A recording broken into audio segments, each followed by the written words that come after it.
Hello guys, welcome to another video in my channel. अभी हम जिस मैच के बारे में बात करने वाले हैं वो है आज होने जाने वाला Ireland inter provincial limited world cup का मैच, जो कि होने जा रहा है नॉर्थ वेस्ट वॉरियर्स और नॉर्थर्न नाइट्स के बीच में।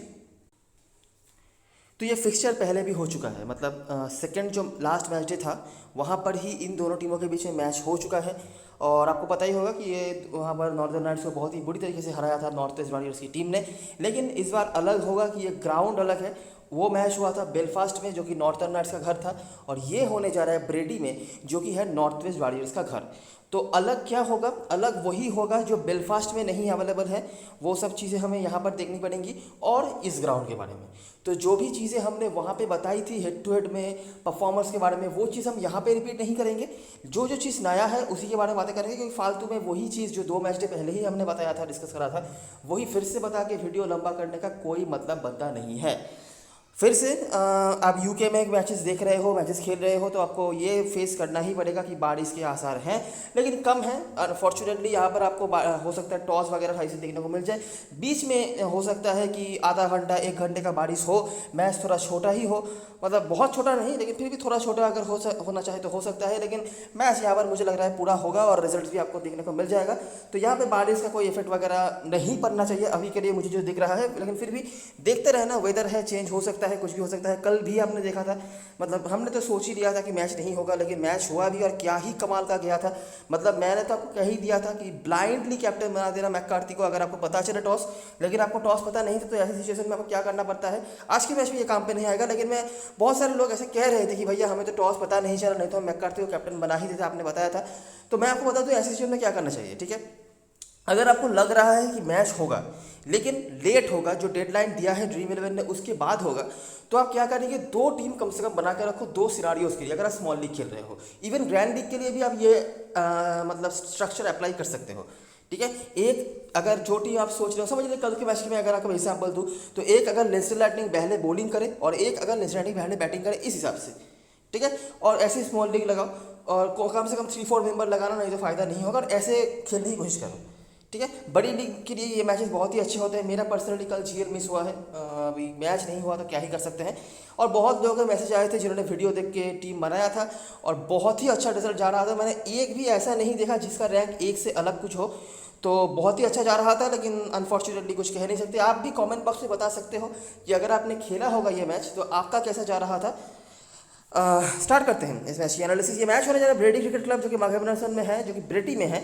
ब्रेडी मतलब नॉर्थ वेस्ट वॉरियर्स का डोमेस्टिक सर्किट का एक क्लब है, उसी टीम का ये घर होता है। ये सब चीज़ें हम पहले बता चुके हैं। आखिरी 5 में अभी नॉर्थ वेस्ट वॉरियर्स आखिरी मैच जीत के आगे हो चुकी है। इस ग्राउंड पे बात करें तो बहुत ज़्यादा 50 ओवर मैचेस यहाँ पे हुए नहीं है, मतलब कुछ मैचेस लिस्टेड थे लेकिन वो बारिश की वजह से नहीं हो पाए हैं। लेकिन जो 2 मैचेस कंप्लीट हुए हैं, अनफॉर्चुनेटली नॉर्थ वेस्ट वॉरियर्स को वो दोनों ही मैचेस खेलने पड़े थे लेस्टर लाइटनिंग के अगेंस्ट में। तो वो 2 मैचेस के रिजल्ट्स ऑफकोर्स उनके सपोर्ट में नहीं गए हैं। नॉर्दर्न नाइट्स ने अभी तक इस ग्राउंड पे कोई मैच नहीं खेला है, मतलब इस फिक्चर में हमें इन दोनों टीमों के बीच में इसी ग्राउंड पे कोई मैच दिखने वाला है नहीं, ठीक है। अच्छा, अभी आ जाते हैं हेड टू हेड में। हेड टू हेड में क्या क्या चीज़ें हैं वो हम बता चुके हैं, लेकिन हम थोड़ा सा डिफरेंशिएट करते हैं यहाँ पर, ठीक है। मैं आपको दिखाता हूँ कि बेलफास्ट में क्या होता है, जो कि नॉर्दर्न नाइट्स का घर था जहाँ पर आखिरी मैच हुआ था, और बेलफास्ट के बाहर क्या होता है, ठीक है। अच्छा, पहले मैं आपको बेलफास्ट का दिखा देता हूँ, जहाँ पर हमने बातें करी थी पोर्टरफील्ड के बारे में, जो कंसिस्टेंटली यहाँ पर अच्छा करते हैं। हमने बताया था गेटकिट के बारे में, बैटिंग फर्स्ट में। मैकक्लिंटॉक एक out of the box performer के तौर पे आए थे। हमको पता था इनके बारे में, ऐसा नहीं कि हमें कोई आइडिया नहीं था, लेकिन इनको कहाँ पे बैटिंग भेजी जाएगी, इनको प्रॉपर्ली बैटिंग मिलेगी भी या नहीं, ये भी हमें कन्फ्यूजन था। क्योंकि जो पहले मैच में इनको मौका मिला था वहाँ पर ये आए थे काफ़ी नीचे बैटिंग करने, लेकिन उस मैच पर, मतलब आखिरी मैच पर इनको प्रॉपर्ली बैटिंग मिल गई थी। और ये जिस तरह के बैट्समैन हैं, मैं बता दूं क्योंकि इनके बारे में हमने आगे कभी बातें नहीं करा है, ये जिस तरह के बैट्समैन हैं आप उम्मीद कर सकते हैं कि अगर ये 30 बॉल टिक जाते हैं ना, तो कम से कम 50-55 रन ये बना देंगे। लेकिन 30 बॉल टिकना भी ज़रूरी है, ठीक है। ये उस तरह के प्लेयर नहीं है कि संभल के खेलेंगे, टाइम लेके खेलेंगे, ये आते ही हिट करेंगे, और यही इनकी मतलब कैरेक्टरिस्टिक्स भी है। अच्छा, बॉलरों में से अदायर और वाइट के यहाँ पर कुछ विकेट्स थे, बाकी बॉलर कुछ खास इफेक्टिव हो नहीं पाए थे यहाँ पर नॉर्दर्न नाइट्स की तरफ से। बैटिंग से 1 मैन आर्मी थे लॉलॉर्ड, इसके सिवाय भी 20-25 रन करके कुछ लोगों ने कंट्रीब्यूट करा था। और बॉलिंग से यंग और मैकब्राइन, और यहाँ से ऑलफर्ट के भी 1 विकेट थे, जो हमारे लिए काफ़ी बड़े पंट थे, लेकिन उनको सही से बॉलिंग ही नहीं दी गई। 1 ओवर में रन पड़ने के बाद उनको दूसरे ओवर की पहले ही गेंद पर उन्होंने विकेट निकाला और मैच खत्म हो गया। तो जो भी हो, ये कुछ चीज़ें था जो आखिरी मैच पर हुआ था। अच्छा, ये है बेलफास्ट में, ठीक है। अभी मैं बेलफास्ट के बाहर के मैचेस फिलहाल नहीं दिखा रहा, बेलफास्ट के मैचेस फिर से आपको दिखा रहा हूँ। फिर से जब हम बेलफास्ट में आ गए तो पोर्टरफील्ड, हैरी टेक्टर, जिन्होंने हमें आखिरी मैच में काफ़ी दुख दिया था, लेकिन उनके सारे रिकॉर्ड सपोर्ट में थे। साथ में गेटकेट और अदायर, और यहाँ पर हमें यंग देखने को मिले थे और केनेडी। और मैंने आपको बताया था कि यंग और ह्यूम दोनों के एक एक करके विकेट रहते हैं। यंग को लेने में कोई दिक्कत नहीं था, लेकिन ह्यूम का हमने रिस्क लिया था और वो सक्सेसफुल भी हुआ था। बॉलिंग से उन्होंने कुछ करा नहीं था, सिर्फ मिडल वगैरह निकाला था, लेकिन फिर भी काफ़ी डिसेंट पॉइंट वो देखे गए थे उस मैच पर। और बस ये 2 मैच है जो बेलफास्ट में हुए थे। तो यहाँ पर हमें यंग, गेटकेट, अदायर, पोर्टरफील्ड ये देखने को मिले थे कॉमन। अभी अगर हम देखेंगे कि बेलफास्ट के बाहर जो मैचेस हुए हैं, एक मैच हुआ था एग्लिंगटन में, ठीक है। अगर हम इन मैचेस को कंसिडर करें तो देखो, इन मैचेस में मैंने आपको बताया था उस आखिरी वीडियो में कि नॉर्थर्न नाइट्स जो हारी है वो सारे मैचेस वो अपने घर पे ही हारे हैं, अपने घर के बाहर वो हारे नहीं हैं। जैसे कि ये मैच बेलफास्ट के दोनों ही मैचेस आपने देखा, यहाँ पर भी नॉर्थ ईस्ट वॉरियर्स जीती थी और यहाँ पर भी नॉर्थ ईस्ट वॉरियर्स ही जीती थी। लेकिन अगर हम उसके बाहर ग्राउंड्स में अगर हम देखें तो एग्लिंगटन में मैच देखते हैं, नॉर्दर्न नाइट्स ने बना था 245 रन बना था, किसने? अदायर ने, ठीक है। बार बार इनका नाम आ रहा है, भले ही हो सकता है कैप्टन वाइस कैप्टन के लिए आप नहीं सोचे, लेकिन कंसिस्टेंट इनका नाम है। साथ में रुआन प्रेटोडियस और हैरी टेक्टर, ठीक है। केनेडी, जिनका नाम आपको इस सेक्शन में कई बार दिख जाता है, और आगे भी मैं कुछ चीज़ें इनके बारे में बताऊंगा। लेकिन अभी क्या है कि कुछ ऐसे प्लेयर आ गए हैं ना दोनों टीमों में, अगर मैं आगे इनके बारे में बताऊंगा तो आप शायद गुस्सा ही हो जाएंगे कि क्या भाई आप तो हर मैच में बोलते हो इनको लेने को, लेकिन ये फेल होते हैं और हमारा पैसा डूब जाता है। आप ऐसा सोच सकते हो, लेकिन क्या है कि जो रिकॉर्ड्स हैं, जो स्टैट्स हैं, वो मुझे आपके सामने रखने हैं। लेना नहीं लेना आपके ऊपर है। अच्छा, और बाकी मैकब्राइन के और ह्यूम वगैरह के इनके विकेट्स वगैरह थे। नॉर्थ ईस्ट वॉरियर्स यहाँ पर चेस नहीं कर पाई थी। पोर्टरफील्ड का लेकिन यहाँ पर भी रन था, लेकिन ज़्यादा नहीं। साथ में थॉमसन जो हमेशा ही एग्लिंगटन में अच्छा करते हैं, गेटकेट, मैनली जो अभी मुस्टेड की टीम में खेलते हैं, और हैरी टेक्टर के विकेट्स। और दूसरा जो मैच हम देखेंगे जो कि हुआ नहीं था बेलफास्ट में, यहाँ पर भी अगर हम देखेंगे तो 265 फिर से देखिए अदायर और हैरी टेक्टर, ठीक है। अभी देखो फिर से वही बात है कि रिकॉर्ड्स इनके हैं, मैं पिक करूँगा, हो सकता है फेल हो जाए, लेकिन हमारे पास कुछ बेसिस तो होना चाहिए। बाकी अगर आपको सेफ जाना है, आप परसेंटेज देख के टीम बना सकते हो, आपको तुक्का मारना है आप मार सकते हो, लेकिन कुछ तो बेसिस चाहिए, और ये बेसिस यही है। एलिसन अवेलेबल नहीं है। फिर से स्टुअर्ट थॉमसन का हमें कुछ परफॉर्मेंस दिख रहा है इस बार बॉलिंग से, लेकिन अभी ज़्यादा बॉलिंग वो करवाते नहीं है, लेकिन सही समय पर उनको बॉलिंग मिल जाती है। और आपने नोटिस करा होगा कि टीम इनको सही से इस्तेमाल कर रही है, इतना सही से इस्तेमाल कर रही है जितना सही से तो वो गेटकेट को भी इस्तेमाल नहीं करते हैं। तो ये है। बाकी यंग के यहाँ पर विकेट, नॉर्थ वेस्ट वॉरियर्स फिर से यहाँ पर बैटिंग कोलैप्स, फिर से हैरी टेक्टर, फिर से अदायर और मैककार्टर के यहाँ पर विकेट, ठीक है।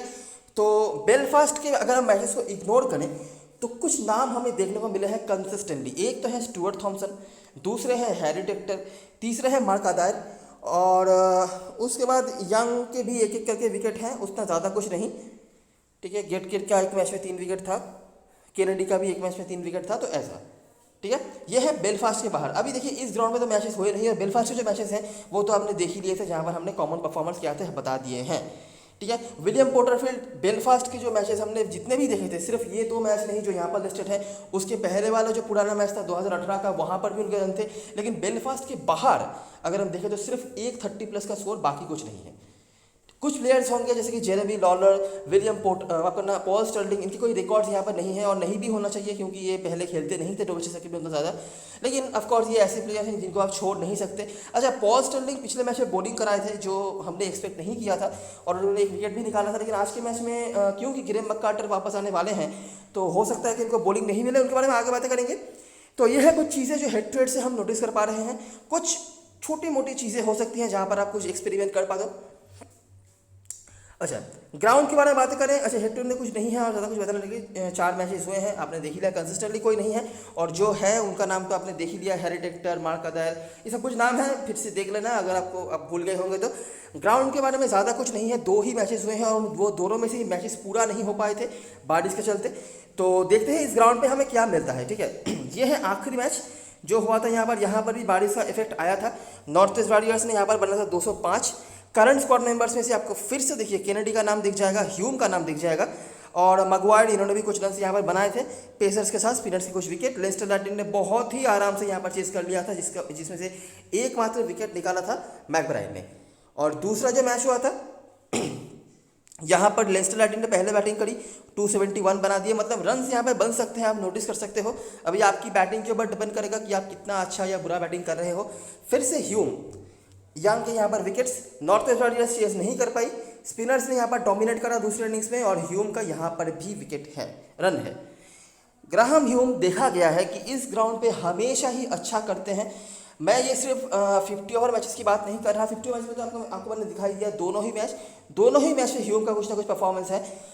T20 जो मैचेस हुए हैं वहाँ पर भी ह्यूम ने यहाँ पर जितना उनको मौका मिला है, काफ़ी नीचे बैटिंग करने आते हैं, आप देख ही सकते हैं। और 20 ओवर क्रिकेट में तो और भी कम टाइम उनको मिलता है, लेकिन उसमें से ही उन्होंने काफ़ी अच्छा करा हुआ है। अगर आपने आखिरी मैच में नोटिस करा होगा तो बैटिंग ज़्यादा उनको करने का मौका नहीं मिला था, 10-11 रन उन्होंने बनाए थे।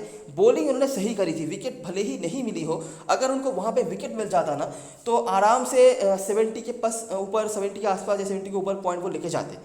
ठीक है, अच्छी बात है कि हमने वहाँ पर उनको पिक नहीं करा था, उन्होंने विकेट निकाला भी नहीं था, लेकिन ये एक बात है, ठीक है, कि ह्यूम यहाँ पर अच्छा करते हैं। बाकी केनेडी का नाम यहाँ पर भी आप देख सकते हैं। और एक और चीज़, दो चीज़ और आप नोटिस कर सकते हैं कि यहाँ पर रन बनते हैं। और दूसरी बात ये कि स्पिनर्स का कुछ रोल यहाँ पर हमें देखने को मिला है। ऑफकोर्स वैसे स्पिनर भी होने चाहिए। तो यही कुछ बात है, ज़्यादा यहाँ पर कुछ बताने के लिए नहीं है। प्लेइंग 11 की बात करें तो नया कुछ नहीं है कि मैं आपको बताऊँ कि नहीं ये कुछ हो सकता है, वो कुछ हो सकता है।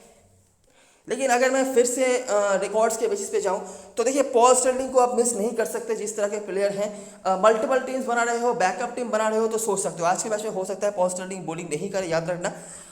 मैककॉलम अभी अपने मतलब करियर के सबसे खराब फॉर्म पे मतलब टाइम पे चल रहा है, फॉर्म पे नहीं मैं कहूँगा, टाइम पे चल रहे हैं। मतलब कुछ भी इनके सपोर्ट में नहीं जा रहा है, स्टार्ट नहीं ले पा रहे हैं, जहाँ पर स्टार्ट लेने की सोच रहे हैं वहाँ पर पार्टनर उनको रन आउट करवा दे रहा है, तो कुछ भी सही नहीं चल रहा है उनके लिए। उसके बाद इंजरी वगैरह भी रही है, तो यही बात है। बाकी इनका क्वालिटी क्या है अभी अगर मैं आपको बताने आऊँ तो आप तो गुस्सा हो जाएंगे, जाहिर सी बात है। ये उसी सूची में आते हैं जिस सूची में हमने बहुत सारे प्लेयर्स को भरोसा दिखाया था, लेकिन एक भी नहीं चले थे। लेकिन हो सकता है आज के मैच में नहीं, या फिर हो सकता है आज के मैच में भी आपको देखने को मिल ही जाएगी मैककॉलम किस कैलिबर के प्लेयर हैं, और आगे आपको समझ में आ ही जाएगा। तो जो भी हो, लेकिन लॉलर को आप छोड़ नहीं सकते आज के मैच में। पिछले मैच में हमने एक चांस ही लिया था, मैं कहूँगा ये थोड़ा सा इलॉजिकल था। लेकिन मैं आपको एक चीज़ बताता हूँ, अगर आपका मेमोरी थोड़ा शार्प है, पहला मैच याद करो, नॉर्थ वेस्ट वॉरियर्स बनाम लेस्टर लाइटनिंग। वहाँ पर उनके अगेंस्ट में रन बनाया था जेमी ग्रासी, जो इनके हाईएस्ट रन स्कोरर थे। वो आए थे कहाँ पर बैटिंग करने, नंबर 3। उसके बाद नॉर्थ वेस्ट वॉरियर्स का अगला मैच था मुस्टर रेड्स के अगेंस्ट में। वहाँ पर मुस्टर रेड्स की तरफ से हाईएस्ट रन स्कोरर कौन थे, मरे कॉमिंस। ठीक है, वो किस नंबर पर बैटिंग करने आए थे, नंबर 3। आखिरी मैच हुआ था नॉर्थ वेस्ट वॉरियर्स का नॉर्दर्न नाइट्स के अगेंस्ट में। नॉर्दर्न नाइट्स भले ही हार गई, लेकिन उनके तरफ से हाईएस्ट रन स्कोरर कौन था, जेरेमी लॉलर। वो कहाँ पे बैटिंग करने आए थे, नंबर 3। अब ये कोइंसिडेंस है या क्या है मुझे पता नहीं, लेकिन ये एक ऑब्जर्वेशन है जो मैंने नोटिस करा है। अभी तो देखिए लॉलर सबकी टीम में होंगे, ये मुझे बताने की ज़रूरत नहीं है। काफ़ी लोग कैप्टन वाइस कैप्टन भी बना सकते हैं, तो वो भी कोई दिक्कत वाली बात नहीं है। लेकिन ये एक ऑब्जर्वेशन है जो लॉलर का इंपॉर्टेंस और ज़्यादा बढ़ा देता है। फॉर्म में तो ये है ही, अभी बता नहीं सकते कि आज ही हम उनको पिक करें और आज ही वो फेल हो जाए, हो सकता है। लेकिन लॉजिकली इनका नंबर आना चाहिए आज के मैच में, और जैसा कि आना चाहिए हैरी डटर का भी नाम। ये पिछले मैच में भी उन्होंने 4 ओवर 5 ओवर की बॉलिंग कराई थी, विकेट नहीं मिला था, बैटिंग से भी सही नजर आ रहे थे जब तक खेल रहे थे। लेकिन वही बात है कि एक मिस्टेक और आप खत्म, जो मिस्टेक लॉलर ने नहीं करा था। लेकिन जो भी हो, इंपॉर्टेंट तो अभी भी हैं। अभी क्या ही बताऊँ मैं, इससे ज़्यादा कुछ कह नहीं सकते। रिकॉर्ड सारे इनके सपोर्ट में है। प्रॉपरली नहीं तो सही 4 ओवर की बॉलिंग तो करा ही रहे हैं। अगर उसमें से एक आध विकेट निकल जाए तो काम पे आ सकते हैं आपके। उसके बाद रुआन पेडोरियस हैं जो बिल्कुल भी फॉर्म पर नज़र नहीं आ रहे हैं। सभी इनको दी जा रही है बैटिंग बॉलिंग, लेकिन कुछ भी सही से नहीं हो रहा है इनसे। जॉर्जसन इनको भी सही से इस्तेमाल किया जा रहा है। इवन पिछले मैच में तो ओपनिंग बॉलिंग भी कराई थी उन्होंने, लेकिन खास कुछ नहीं कर पाए हैं। लेकिन अभी भी मैं कहूँगा कि ये आपकी टीम में इंपॉर्टेंट रोल प्ले करने वाले हैं, जी क्वालिटी ये ब्रिंग करते हैं। एक मैच की फेलियर को आप कंसिडर नहीं कर सकते, अदर तो वैसे भी आपकी टीम में होंगे ही। नील रॉक अगर आज के मैच में दोनों कीपरों में से मैं कंपेयर करूँ तो बेटर मुझे नजर आए हैं आखिरी मैच पर। ठीक है, डोहेनी को हो सकता है सारी जनता ले, क्योंकि वो ओपनिंग कर रहे हैं, प्रॉपर बैटिंग मिल रही है। लेकिन नील रॉक पिछले मैच में काफ़ी बेटर नजर आए थे, और ये काफ़ी यंग टैलेंट है। इनको मतलब नरिश कर रही है आयरलैंड क्रिकेट की टीम।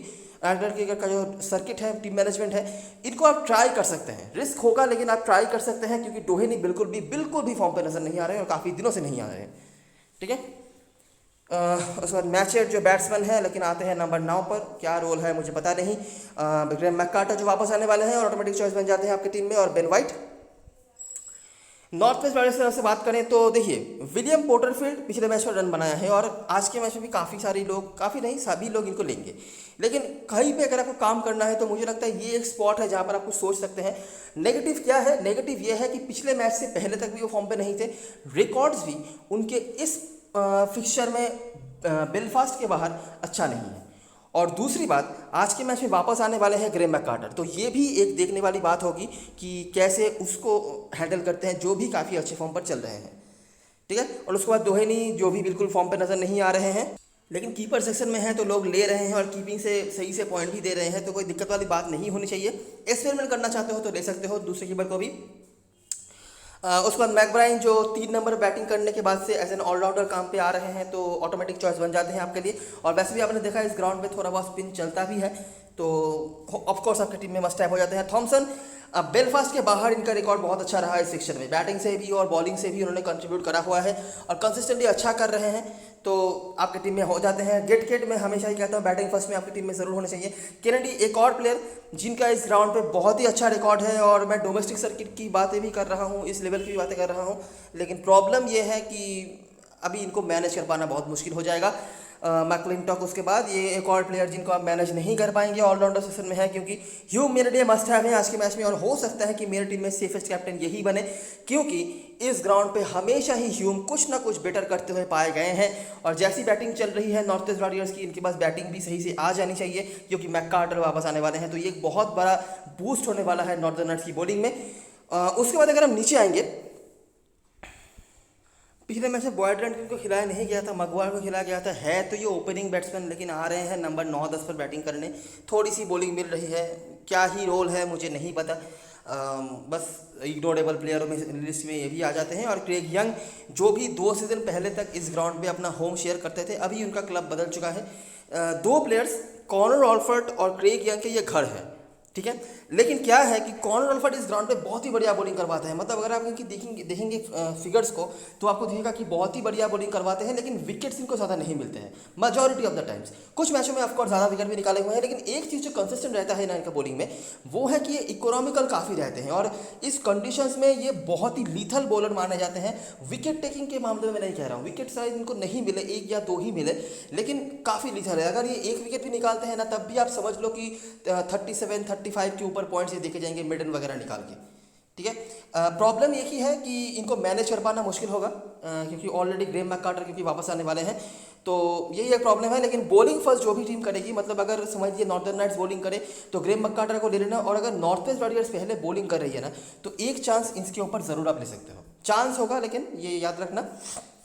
और क्रेग यंग तो वैसे भी आपकी टीम में है ही, ये कोई बताने वाली बात नहीं है। कैप्टन वाइस कैप्टन चॉइस की बात करें तो अदायर और स्टर्लिंग के बीच में लोग घूम रहे हैं। अदायर थोड़ा बहुत सेफ है, और स्टर्लिंग क्योंकि पिछले मैच में बॉलिंग करा था उन्होंने, और जिस तरह के कैलिबर के प्लेयर हैं तो ऑफकोर्स बनता भी है इनका। उसके बाद जॉनसन और लॉलर अभी काफ़ी लोगों के कैप्टन वाइस कैप्टन भी बन रहेंगे, लॉलर, ये याद रखना। रिस्क लेना है तो फिर से मैं मक्कोलम और हैरी डेक्टर की बात करूंगा। हैरी डेक्टर को फिर भी लोग ले सकते हैं, क्योंकि ये थोड़ी सी बॉलिंग करवा रहे हैं, और जिन्होंने आयरलैंड ए के मैचेस देखे होंगे उन्होंने भी इनको देख के रखा होगा, तो ले सकते हैं लोग। लेकिन मैक्कोलम को मुझे नहीं लगता 1% भी आपका ओपोनेंट ऐसा आएगा जो इनको लेगा। और अभी भी मैं भी यही कहूँगा कि स्मॉल लीग में मत ही लो, क्योंकि क्या ही बनेगा आपका, क्योंकि आप उसके बदले में कोई सेफ बड़ा प्लेयर छोड़ना पड़े। लेकिन बड़ी लीग में ट्राई करते रहना, क्या पता किस दिन ये चल जाए और आपका दिन निकल के आए। और उसके बाद मैककार्टर जो वापस आने वाले हैं नॉर्थ ईस्ट की तरफ से, ह्यूम और मैकब्राइन। अभी ह्यूम का थोड़ा बहुत परसेंटेज कम हो रहा है, लेकिन मैकब्राइन का तो सही है, और थॉमसन को भी लोग कैप्टन वाइस कैप्टन बना सकते हैं, कम से कम टीम में तो सभी रखेंगे पकड़ के चलो। और उसके बाद गेट रिस्क लेना है तो पोर्टरफील्ड यहाँ से, और केनेडी और मैकलिंटॉक अगर आप मतलब मैनेज कर पाओ तो ले सकते हो। ये बैटिंग से ही पॉइंट देंगे, और याद रखना ये बिल्कुल हिट और मिस टाइप है, मतलब जब तक रहेंगे आपको रन बना के देंगे, लेकिन जब तक रहेंगे यही बता पाना मुश्किल है कब तक रहेंगे। केनेडी को प्रॉपरली बॉलिंग तो मिल रही है, लेकिन अभी तक खास कुछ कर नहीं पाए हैं, बैटिंग भी सही से मिल गई थी, आउट हो गए। और इस ग्राउंड पे ये इस फिक्चर में हमेशा ही अच्छा करते पाए गए हैं, लेकिन अभी देखना पड़ेगा कि कब ये फॉर्म पे आते हैं और कब हमारा एनालिसिस सक्सेसफुल होता है, मैच के रिजल्ट के ऊपर डिपेंड करके, है ना। तो ये रही सारी चीज़ें और सारी एनालिसिस। अभी एक बार देख लेते हैं ड्रीम 11 की टीम। तो मैंने अभी के लिए ऐसा एक स्ट्रक्चर बना कर रखा है, जैसा जैसा हमने देखा वैसा ही है। इसमें से देखो क्या है कि ये चारों ऑलराउंडर को लोग लेंगे। इसमें से हो सकता है किसी एक के जगह पर लोग गेट किट को ट्राई करें, मैं भी करूँगा। अगर गेट किट को पहले बैटिंग मिल जाती है तो हो सकता है कि मैं यहाँ पे थॉमसन या जॉर्डसन की जगह पर किसी एक के ट्राई करूँ, लेकिन थॉमसन को मैं हो सकता है आज के मैच में प्रायोरिटी दूँ, क्योंकि एक तो देखिए सेफ पॉइंट स्कोरर हैं, और दूसरी बात ये कि बेलफास्ट के बाहर इनका परफॉर्मेंस काफ़ी अच्छा रहा है, या तो बैटिंग से या तो बॉलिंग से। ठीक है, ह्यूम को मैं आज के मैच में छोड़ना नहीं चाहूँगा, क्योंकि इनका इस ग्राउंड पे हमेशा ही बेटर परफॉर्मेंस रहा है, और मुझे लगता है सेफेस्ट कैप्टन बैट्समैन की चॉइस भी वो बन सकते हैं। यहाँ पर मैंने फिर से टेक्टर के ऊपर रिस्क लिया है। आपको पता है कि सेफ अगर आपको जाना है तो आपको पोर्टरफील्ड लेना है, लेकिन मैंने टेक्टर को लिया है। क्यों लिया है? क्योंकि मुझे एक्स्ट्रा यहाँ पर एक स्पिनर का भी ऑप्शन चाहिए था, जो यहाँ पे मुझे मिल नहीं रहा था, तो टेक्टर को मैंने ले लिया है। और पॉल स्टर्लिंग हो सकता है कि मैककार्टर के आने के बाद बॉलिंग नहीं कराए। ठीक है, आप एक सेफ जाना चाहते हो तो टेक्टर के जगह पर पोर्टरफील्ड को ले सकते हो, तब बिल्कुल स्ट्रेट फॉरवर्ड टीम बन जाएगा, वहाँ पे कोई एक्सपेरिमेंट की बात ही नहीं होगी। और डोहेनी के जगह पर नील रॉक को आप ले सकते हो, क्योंकि डोहेनी बिल्कुल ही फॉर्म पे नजर नहीं आ रहे हैं। हालांकि पॉइंट्स वो बराबर दे रहे हैं जैसे तैसे करके, लेकिन बैटिंग से फॉर्म पे नजर नहीं आ रहे हैं। ठीक है, यहाँ पर क्या क्या एक्सपेरिमेंट्स आप कर सकते हो? एक तो मैंने यहाँ पर टेक्टर को लिया है, जिसके जगह पर आप पोर्टरफील्ड को ले सकते हो। 90% से ज़्यादा लोगों ने उनको लेकर रखा हुआ है, लेकिन परसेंटेज देख के जाके कोई फायदा है नहीं, क्योंकि जो परफॉर्म कर रहे हैं उनका ही परसेंटेज 90% के ऊपर है।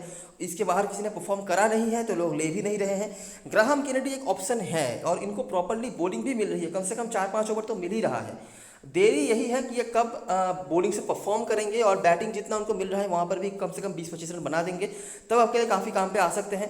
रिस्क ले सकते हो तो ग्राहम केनेडी को ट्राई कर सकते हो, लेकिन कहाँ पे करोगे मुझे पता नहीं। अभी अगर मैं आपको बोलूँ कि पॉल स्टर्लिंग को ड्रॉप करो तो वो बहुत बड़ा रिस्क हो जाएगा स्मॉल लीग में। बड़ी लीग में या बैकअप टीम बना रहे हो तो पॉल स्टर्लिंग की जगह पर ग्राहम केनेडी को ले सकते हो, क्योंकि वो प्रॉपरली ऑलराउंडर की तरह काम पे आ जाएंगे।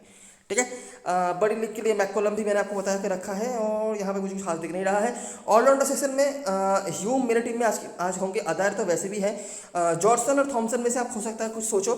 थॉमसन कंसिस्टेंटली अच्छा कर रहे हैं, और जॉर्डसन जिस जगह पर उनको यूज़ किया जा रहा है काफ़ी इफेक्टिव हो रहे हैं वो। अभी क्या है कि मैककार्टर के आने के बाद ओपनिंग बॉलिंग शायद इनको नहीं मिलेगी, लेकिन डेथ ओवर में फिर से बॉलिंग ये करने आएंगे, तो फिर से सही जगह पर इनको बॉलिंग वगैरह मिल जाए। नहीं है, रिस्क ले सकते हो तो यहाँ भी इनमें से किसी के जगह पर गेट को ट्राई करना। बड़ी लीग के लिए ही मैं बैकलिन टॉक को रखूंगा, क्योंकि अभी भी मुझे नहीं लगता कि अगर ये ऑलराउंडर सेक्शन में होंगे तो आप ले पाओगे। बॉलरों में से मैकब्राइन और यंग मस्ट हैव हैं, जिनको आप छोड़ नहीं सकते। यंग बहुत खास कुछ नहीं है, लेकिन ये उनका घर है, और वैसे भी काफ़ी लोग ले रहे हैं, बैटिंग भी थोड़ी सी कर सकते हैं अगर आ जाए तो आप इनको छोड़ नहीं सकते। और मैकब्राइन तो वैसे भी ऑलराउंडर की तरह ही काम कर रहे हैं। मैककार्टर और ऑल्फर्ट में से किसी एक को लेना, जो भी टीम पहले बॉलिंग करेगी। ठीक है, ये पकड़ के चलो, जो भी टीम पहले बॉलिंग करेगी आपको इनमें से एक को लेना है। ऑल्फर्ट मैं कहूँगा रिस्क होगा, लेकिन ये काफ़ी जेन्युइन बॉलर नजर आए हैं इस ग्राउंड पे, ये इनका घर है, और आखिरी मैच पर अगर सही से इनको बॉलिंग मिल जाती तो हो सकता है कुछ अलग हो भी सकता था, लेकिन रिस्क होगा। बाकी यही बहुत ही ज़्यादा स्ट्रेट फॉरवर्ड टीम बनेगा अगर आप परसेंटेज देख के जाना चाहते हो, अगर आप सेफ जाना चाहते हो। ठीक है, तो आपको क्या करना पड़ेगा कि सेफ टीम बनाओ और कैप्टन वाइस कैप्टन अलग रखो, या फिर आप कैप्टन वाइस कैप्टन सेफ रख के थोड़ा प्लेयर्स में अदला बदली कर सकते हो। ठीक है, मैंने जितना भी प्लेयर का आपको बताया है सारे के सारे रिकॉर्ड्स के बेसिस पे बताया है, जो इस फिक्चर में अच्छा करते पाए गए हैं उसके बेसिस पे। बाकी रिस्क लेना है नहीं लेना है आपके ऊपर है, क्योंकि आप जिस भी सेफ प्लेयर को छोड़ने जाओगे, मेजॉरिटी ऑफ द जो प्लेयर्स हैं उनका सिलेक्शन 90% से ज़्यादा होगा, ये पकड़ के चलो। ठीक है, तो ये रही सारी चीज़ें और सारी एनालिसिस। वीडियो अगर पसंद आया हो तो लाइक ज़रूर करना, सब्सक्राइब करना चैनल को, और टेलीग्राम चैनल पर ज़रूर ज्वाइन हो जाना, क्योंकि इसमें अच्छी फाइनल स्मॉल लीग की फुल टीम जो है वो आपको मिलने वाली है। तब तक के लिए best luck for this match and goodbye for now.